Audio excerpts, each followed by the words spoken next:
What's up everybody and welcome back to the channel.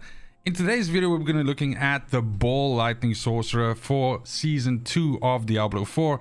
This is by far the most fun I've had playing the game. This build essentially combines all of the things that I enjoy about playing characters like this, meaning like hyper fast movement, insane damage, and really good survivability. I've managed to slap together all of the pieces, all the gear, everything that I want. I leveled all the way to 100 obviously, and I was able to do all of the different pieces of end-game content that is available to us right now.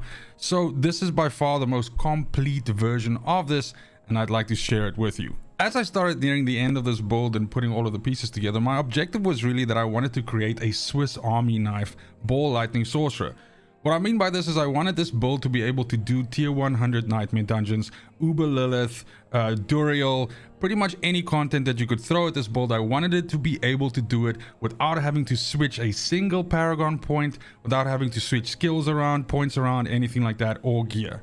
So what you have here is a Ball Lightning Sorcerer that is able to kill Uber Lilith quite comfortably, but not nearly as fast as some of these really powerful one damage Ball Lightning Sorcerers. But at the same time also we have more than enough survivability to be able to very comfortably kill off pretty much any of the tier 100 nightmare dungeons that are available right now, and also get you that achievement if that's something that you're looking for. Last but not least, of course, if you're able to do Uber Lilith and you're able to do tier 100 nightmare dungeons, you're not going to have any problems with any of the other Uber bosses. So Duriel and all the rest of his boys are all gonna get completely and utterly wrecked by this build or rather as well. And that's pretty much what you have then. Here is the all-in-one Ball Lightning Sorcerer that is literally able to do all of the content that is available in the game right now. So just before we start off, I do also just want to mention that in the description of this video you'll see a link to a build guide on d4builds.gg, which is the d4builds.gg version of this build, if that's the kind of format that you would rather consume. So you can definitely check out that link.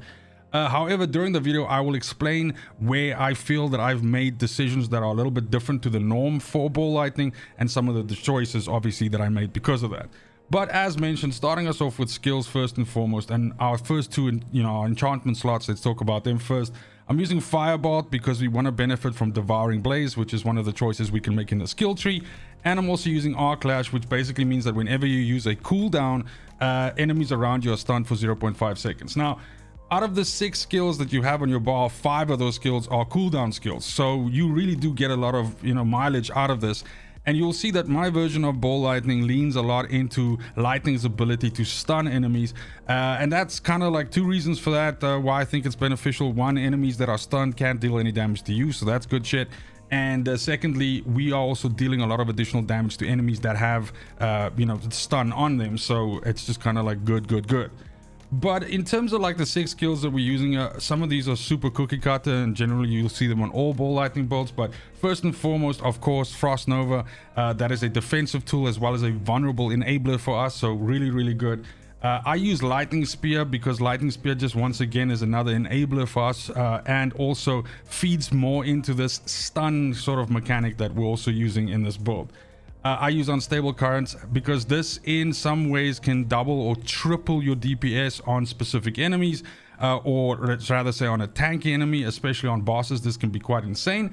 I use Flame Shield, and I actually use Flame Shield for mana production and not so much for actually surviving damage, but I'll explain that when we go through the skill tree. Ball Lightning is of course the star of the build, and this is how we deal damage. And then, or most of our damage. And then of course Teleport is another defensive tool as well as a combo enabler, and also basically just a way for us to get around the map quite fast. Onto the skill tree itself. As mentioned, our first 2 points go into Firebolt and Arc Lash, and we're basically just doing this so that we have them enabled and ready to use in our enhancement slots. Over here we pick up Devastation and we go into Elemental Dominance, which is just additional damage for us for on core and mastery skills as long as we are above a certain mana threshold. And then in our defensive skills area, we kind of pick up a lot here. So we get Flame Shield, and we don't do the usual, Shimmering Flame Shield, which gives you a bunch of HP back. We do Mystical, which gives us a 25% mana cost reduction while your Flame Shield is active. We will see that in this build, and when you play it, you absolutely don't just use Flame Shield defensively, but you can also use it offensively to push into a heavy pack, and it actually just allows you to get that little bit of like unstoppable time when you can actually take damage, but you can also really ramp up on Ball Lightning production and basically kill everything before they're able to do something to you, because you've also like stunned them and everything. Teleport is our main way that we also enable like additional stun and all of that and move around the map. So we pick up Enhanced and we get Shimmering, and we get our 1 point and an Elemental Attunement, which gives us a lucky hit chance to get our defensive skills, one of our defensive skills back in terms of cooldown. The build does capitalize a lot on lucky hits, so this can sometimes really just, you know, come in clutch at just the right time, and that's pretty cool. We do use Glass Cannon, and we actually get additional points from the gear that I would suggest that you get for this, namely Raiment. But the point is, we do use Glass Cannon here now. I think that if you are lacking a little bit in terms of defenses and you're trying to use this build to do like tier 100 nightmare dungeons, then if you want to do some changes, if you absolutely have to, then maybe go ahead and, you know, just take Glass Cannon out there, because of course this lets you take a lot of additional damage, but the additional damage that you're able to dish out with this is also pretty insane. We do get Frost Nova as mentioned, and we go all the way down to Mystical Frost Nova, because this becomes a vulnerable enabler for us. Then in our conjuration tree, we are using Lightning Spear as mentioned, just with 1 point in there, and we go all the way down to Invoked Lightning Spear, because this says that whenever Lightning Spear, you know, crits something, then it has a, well, then it stuns the enemy for 2 seconds. And once again, a lot of the times you'll find out that during a fight, you'll see that you're basically stunning the entire battlefield for 1, 2, 3 seconds at a time. And because the burst damage from Ball Lightning is so fucking insane, if you already have a bunch of them spinning on you and you just jump onto a pack, you're going to be killing stuff before they're able to actually come out of that stun phase, and that's really where a lot of the survivability of this build comes from. We get Align the Elements here, and we pick up 3 points in both Protection and Mana Shield. Mana Shield gives you a huge amount of damage reduction, which is phenomenal, and then Protection of course pushes up barriers on you, and we actually capitalize from additional damage while we have barriers on, so this is really good. Over here, as mentioned, we do want to go into Inner Flames. This is in the Mastery category. We do want to go into Inner Flames, and we want to go into Devouring Blaze here, because this is going to give us a lot of additional critical strike damage against burning enemies. And if those enemies are burning and they're stunned, they're just going to take even more. It's going to go all the way up to 50. This was nerfed. This used to be way more powerful in Season 1, but it's still pretty damn decent, and if you can pick it up, you absolutely should. We want to go 5 out of 5 in Ball Lightning, as many points as we can, and then obviously try and get more from gear, because it's just, this is your main source of damage, and you know, you really want to soup this up. And we go all the way down into Wizard's Ball Lightning, because Crackling Energy is a big part of this build as well, and it's not just the fact that it allows us to, you know, ramp up mana production, but you can also essentially use this as a way to you know, basically top yourself up as you move around the battlefield and stuff like that. So Crackling Energy is definitely like a really important part of this. Then before we finish off this party, we get Static Discharge, and we dip all the way into Invigorating Conduit, which is where this additional mana from picking up Crackling Energy comes from. So a lot of the times, the only real problem I have with Crackling Energy is you oftentimes with Ball Lightning stand still in one place and, you know, generate your balls. Play with your balls, but with the Crackling Energy, sometimes they spawn right on top of you and you automatically pick them up, which is good shit. But other times they kind of like rain around the battlefield, so you kind of like have to move around a little bit. So you have to get used to playing the build, and you have to get used to also being a little bit mobile. Over here in our ultimate piece of the skill tree, we do pick up Permafrost, and then we get 3 points into Hoarfrost. We use Frost Nova a lot, and we actually have access to 2 of them based on the affixes that we have. And so this is going to let you deal more damage to enemies that are chilled, and even more damage to enemies that are frozen. It's just another way for us to damage out. We pick up Unstable Currents as mentioned, but we don't go all the way down to Supreme. We stop at Prime. Supreme doesn't really give us that much of an additional benefit. While Unstable Currents is active, Crackling Energy pulses 25% faster and costs no charges. So that's kind of like doesn't really make a difference to us, so we don't get that at all. We stop at Prime. Then we use our last couple of points for Coursing Currents, and we pick up Electrocution, And we also pick up Convulsions. Convulsions is a big one here because if you have enough lucky hit, your shock skills have a 9% chance to stun enemies for 3 seconds. This is huge. Ball Lightning will then oftentimes, you know, stun enemies. You know, Lightning Spear can stun enemies. So yeah, it's just really powerful. And then last but not least, we get Overflowing Energy over here. And this is just what allows your crackling energy to hit more enemies, but it also it actually gives you cooldown reduction as well. So this is just, you know, the most obvious choice for us to take. So then looking at the Paragon board, and really in the interest of saving time, this is the portion where I'm basically just going to breeze over it. Absolutely look at d4builds.gg, that guide that I have in the description for the exact detail and exactly how to plan it out. But I will just basically go over some details here. So we start off with the basic board, of course, and our first glyph that we throw in here is Flame Feeder. We're going up on the right side, so we pick up additional non-physical damage. We get ourselves some more non-physical damage here and some resistances here. In season 2, it is relatively important for you to resistance cap yourself, especially if you are fighting those uber bosses. So the good thing about playing a sorcerer is it's relatively easy to do it because you have a lot of int, and so you are already progressively working, you know, towards that. But you do have to go along the way and pick up some of these. So things like, you know, 6% resistance to all elements and stuff like that is too juicy not to grab. So you absolutely should. Now that you can absolutely build a far more glass cannon, insane fucking version of Ball Lightning, which skips a lot of this defensive shit and which will be really, really good at killing Uber Lilith, for instance, because you kill her before she can deal any damage to you. But it's going to be very, very difficult to pilot that build through a tier 100 nightmare, and that's kind of like the reason why we don't do it.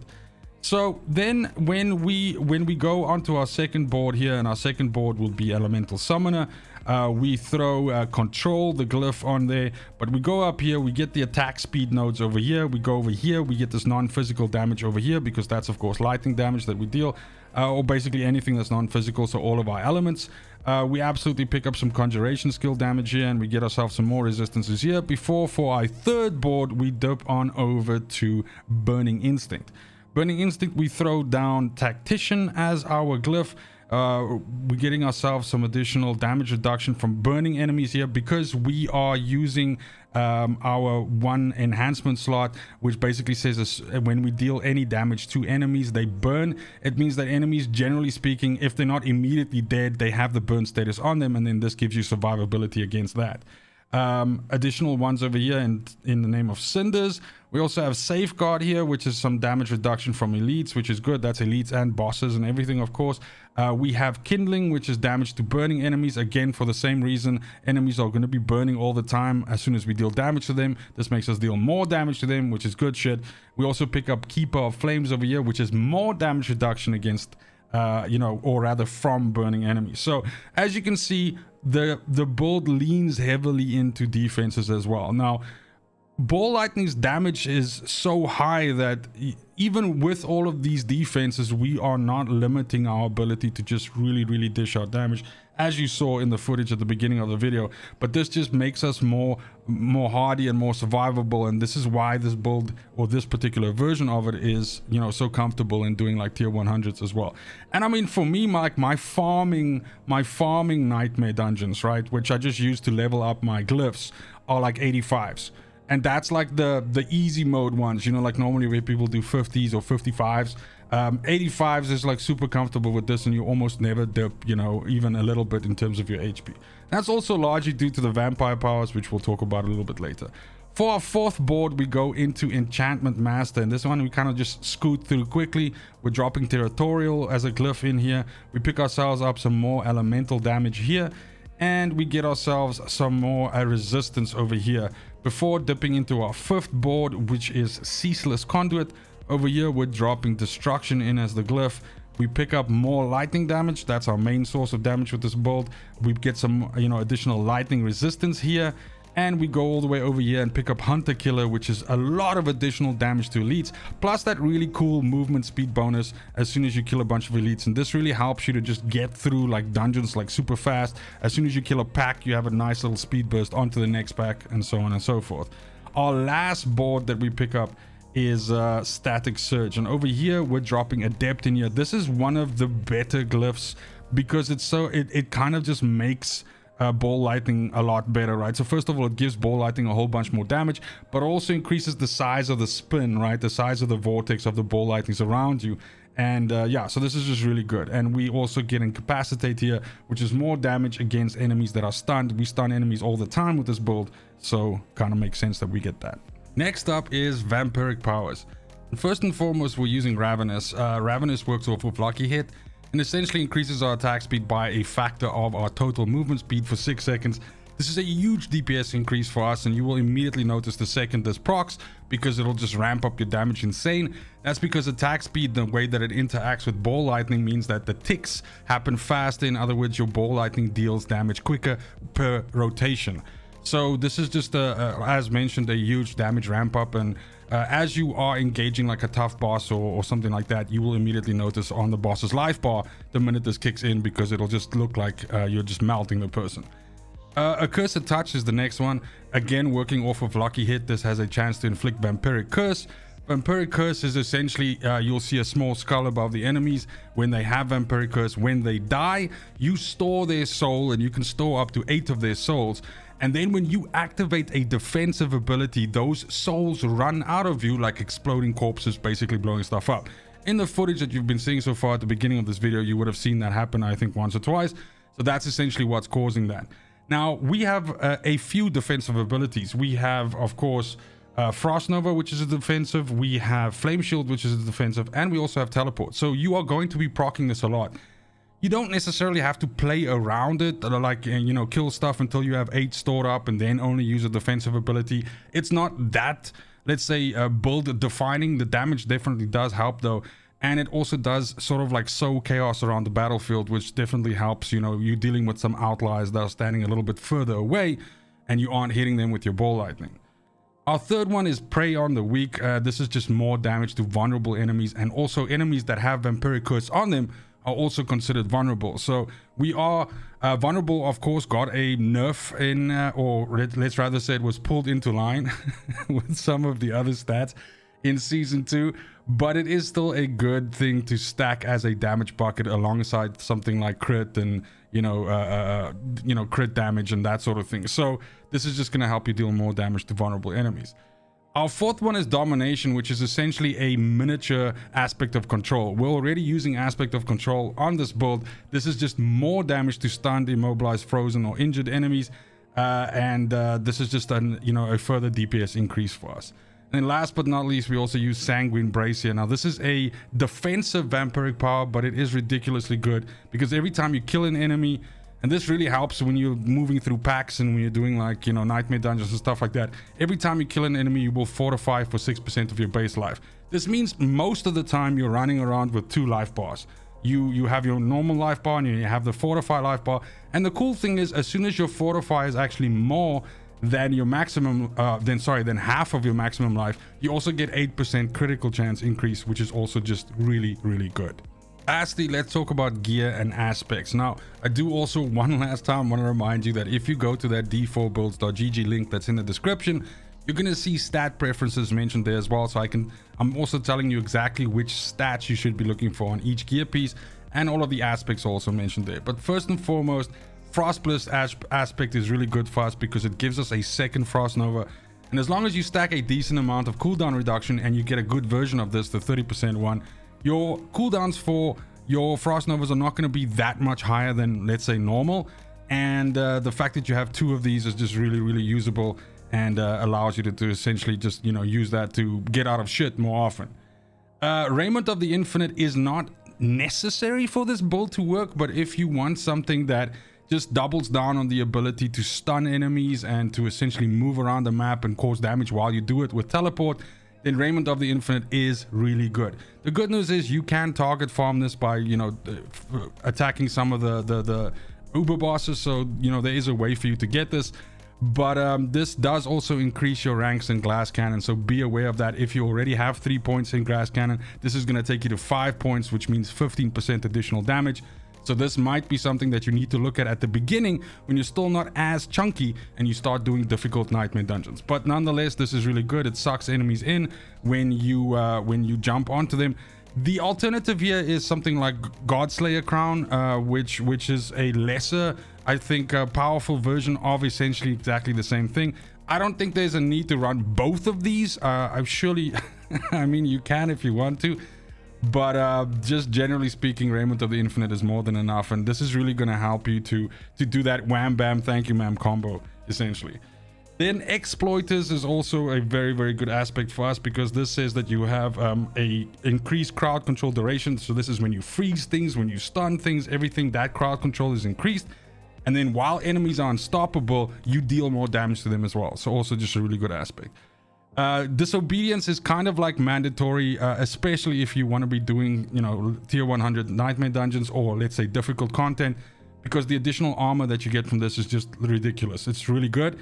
And what you want to be doing is you want to be combining it with total armor as a stat on your gear as well, because those two together give you a huge amount of survivability and a huge amount of, you know, damage resistance. Isu's Heirloom, I also use this unique on here. This gives me a lot of additional critical strike chance based on my movement speed. Again, not necessary for the build to function, and a good pair of boots with like plus to Frost Nova and plus to Teleport or something like that is, in my opinion, just as good. But Isu's Heirloom does make quite a bit of difference, especially if you don't have good critical chance on the rest of your gear. This can actually help you out a lot with that. I use a wand on here. Personally, probably a dagger would be better, because it has close range damage instead of lucky hit chance, as it's, you know, intrinsic stat on the weapon. But at the beginning, when my lucky hit wasn't high enough, and I needed that because I wanted to essentially get, you know, mana back with that, and we're going to talk about that mechanic just now. But then I needed more lucky hit, and that's why I have it on here. I could potentially switch to a dagger. I just haven't found anything better, but a dagger is going to give you a lot more damage in the close range. And since that's basically the kill box that you create with ball lightning, in any case, it might be in the end the better weapon to have. We want to be using Conceited on here, because this gives us increased damage as long as you have a barrier. We get barriers because of the skill tree choices that we've made, so this is just nice DPS increase for us. On our offhand, we have Control. As I mentioned, we have the one Vampire Power that's like a control effect, and now this is the second one, so this helps you to deal more damage to immobilized, stunned, or frozen enemies. So just good shit. On our ring, we have one of our rings, we have the aspect that essentially defines ball lightning, the ball itself. Now usually ball lightning shoots out ahead of you, and just the ball like just travels like this and electrocutes stuff. What gravitational aspect does is it makes them orbit around you, and it deals a percentage increased damage. So the best version of this is of course 25%, and this is basically what makes the build. Without gravitational, you don't have a ball lightning build. So this is your first priority to basically get. Prodigies is essential for this build, because basically what it does is it gives you mana back for using cooldowns. The good news is you can get the base version, the 15 mana version of this, out of the codex. It is one that you can actually farm and get. If you get better versions, like you see I have a 17 here, I've never gotten a higher one than a 17. It's fucking ridiculous. But if you get a better version of this, absolutely hold it until you have the final piece of gear that you want to put it onto, because it is super, super rare. But this is going to make a big difference, because all of your abilities on your bar, except for ball lightning, are cooldown based abilities. So every time you use one of those cooldowns, and you use those cooldowns a lot, you're going to get some mana back, and that's really good. That's going to keep more ball lightnings flowing out of you. Storm Swell is our final aspect here, and this basically just helps us to deal more damage to vulnerable enemies while we have a barrier. As long as we're in combat, we generally always have a barrier up, so this is just a huge amount of additional damage, especially if you put it on the amulet, and it's just really good. Now, I did mention that in the guides link that I posted, the stat choices are on there, the stats on items that you should be looking for, but I do, however, want to make special mention of some certain ones, okay? You absolutely want lucky hit up to a percentage chance to restore primary resource on as many pieces as you can get it. So you want it on your offhand, and you want it on your gloves. This is really, really important, because this is going to help you regain a lot of mana when you lucky hit, and you lucky hit a lot. Especially if you stack lucky hits. So this is going to help you out a lot with like resource issues, which is your biggest problem with ball lightning. Ball lightning does not have a problem with survivability. Ball Lightning does not have a problem with damage. Ball Lightning does not have a problem with mobility. Your main issue is mana maintenance. So this is going to help you out a lot with that. This, alongside, you know, using prodigies on your gear and using resource generation also on as many pieces as you can, is what's going to help you deal with the mana issues that you have while you are trying to cast as many Ball Lightnings as possible. So once you start getting these pieces of, you know, these stats on your gear, things like max mana, things like resource generation, things like lucky hit, give you primary resource, and so on, then you're really going to start noticing a huge amount of, let's say, efficiency coming from the build, because you're going to be able to cast Ball Lightning way more often. And because you can cast it way more often, you're going to deal way more damage, and it's really going to start, you know, shining basically. Now, one last thing before I let you go, I do want to talk about rotation and how you should be starting engagements. I'm not trying to insinuate that this is a difficult build to play. I don't really think it is, and especially, let's say, in the less difficult to medium difficult content that this game has, this build is very straightforward, and you literally just walk up to stuff and start spinning out Ball Lightnings and fucking hit your cooldowns as soon as they're available, and you know, profit. But if you are wanting to play this and you want to start playing into, like, let's say, higher or tier 100 nightmare dungeons, you want to do that, or you want to be doing bosses like Uber Lilith and dealing as much damage as possible and have your rotation correctly, there are some things that you might want to do a little bit different with this build instead of just walking up to enemies and attacking them. So basically what I'm referring to is that you need to, let's say, up front roll out some Ball Lightnings, and essentially when you start, and maybe the footage in the background will show this, I'll try to find something to articulate exactly what I'm saying, but the point is you want to be starting an engagement without even being close to enemies by spinning out a full mana pool of Ball Lightnings on top of yourself.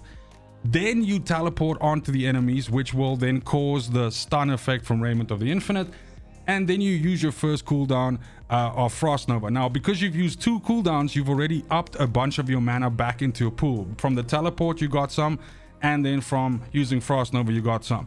Then at this point in time, you either go, you know, Lightning Spear and then hit out a bunch more Ball Lightnings, and then you go in Unstable Currents and hit out a bunch more Ball Lightnings, and then you use Flame Shield if it looks like the enemy's about to come out of the stun and out of the freeze and everything like that. Oftentimes when you are doing the bosses in like nightmare dungeons and stuff, that combo is gonna get you, let's say, through at least half of the HP pool. And at that point in time, when you hit the Flame Shield, you get that little bit of unstoppable, that immune time basically, that you aren't taking damage, which is like another 2 seconds.